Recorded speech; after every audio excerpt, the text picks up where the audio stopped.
Hello friends, तो N K Prajapati classes में आपका स्वागत है। तो टॉपिक पढ़ेंगे राजस्थान की प्रमुख हवेलियों के बारे में, जिसमें कि सबसे पहले हम जानते हैं जैसलमेर की प्रमुख कौन कौन सी हवेलियां हैं। सबसे पहले अगर बात करें तो जैसलमेर को कहते हैं हवेलियों का शहर। हवेलियों का शहर किसे कहा जाता है? तो जैसलमेर जिले को कहा जाता है।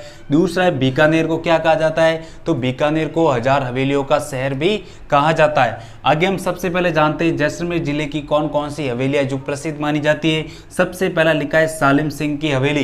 प्रश्न आता है कि सालिम सिंह की हवेली कहाँ स्थित होती है? जैसलमेर जिले में स्थित है। अब इसका जो निर्माण किया था सालिम सिंह के द्वारा, इसका निर्माण कार्य किया गया और इसमें 9 खंडे 9 खंडों वाली क्या एक हवेली है। आगे हम बात करें दूसरी है पटवों की हवेली।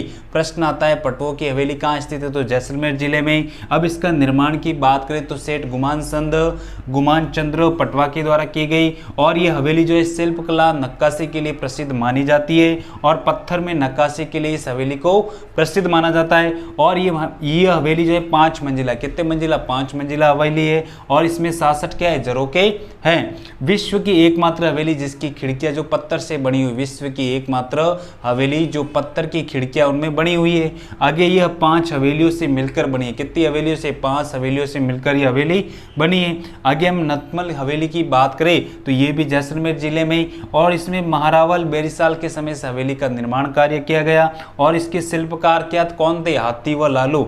इसके शिल्पकार की बात करें तो हाथी व लालू नामक व्यक्ति थे और ये हवेली अपनी शिल्पकला के लिए प्रसिद्ध मानी जाती हैं।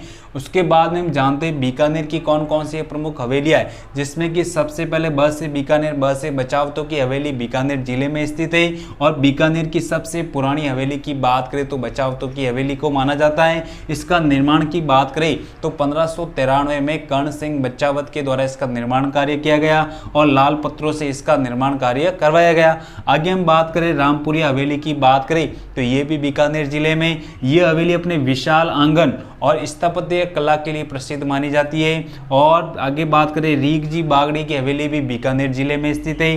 पूनम चंद कोठारी हवेली की बात करें तो बीकानेर जिले में स्थित है। भैरवदान जी कोठारी की हवेली की बात करें तो बीकानेर जिले में स्थित है। लक्ष्मी नारायण डाक की हवेली भी कहाँ स्थित है? बीकानेर जिले में। और ये इसको गोल्डन किंग हवेली भी कहा जाता है। गोल्डन किंग हवेली किसे कहा जाता है? तो लक्ष्मी नारायण डागा को। उसके बाद में मोहता की हवेली की बात करें तो बीकानेर जिले में और मुंदड़ा हवेली की बात करें तो ये भी बीकानेर जिले की प्रसिद्ध मानी जाती हैं। उसके बाद में जोधपुर की प्रमुख हवेलियां कौन कौन सी है? तो सबसे पहले हम बात करते हैं बड़े मियाँ की हवेली जोधपुर जिले में। दूसरा है पोखरण की हवेली भी जोधपुर जिले में स्थित है। तीसरे पच्चीसा हवेली भी कहाँ स्थित है? जोधपुर जिले में। और राखी हवेली की बात करें तो ये भी जोधपुर जिले में।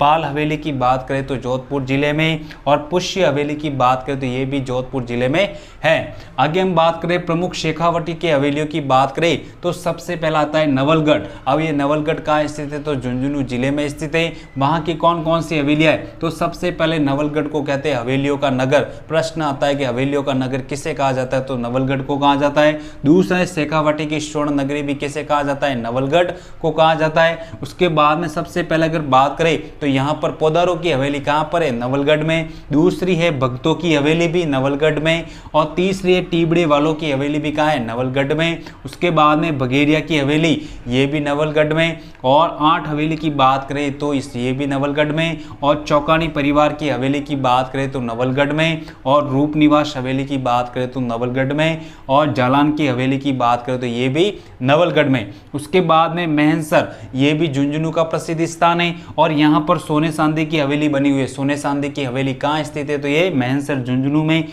उसके बाद में बिसाऊ की हवेली। बिसाऊ की हवेलियों की बात करें तो बिसाऊ में कौन कौन सी हवेलियां है? तो सबसे पहले नाथूराम पोदार की हवेली बिसाऊ में। उसके बाद में सेठ जयदयाल केडिया की हवेली भी बिसाऊ झुंझुनू में। और सीताराम सिंगतिया की बात करें तो बिसाऊ झुंझुनू में। और सेठ हीरालाल बनारसी लाल की बात करें तो झुंझुनू में इसकी हवेली है। उसके बाद में डुंडलोड में कौन कौन सी हवेली है? तो सबसे पहले सेठ लालचंद गोयनका की हवेली कहाँ स्थित है? डुंडलोद में स्थित है। तो आज का टॉपिक हमने सबसे पहले जैसलमेर के बारे में, जैसलमेर की प्रमुख हवेलियों के बारे में अध्ययन किया।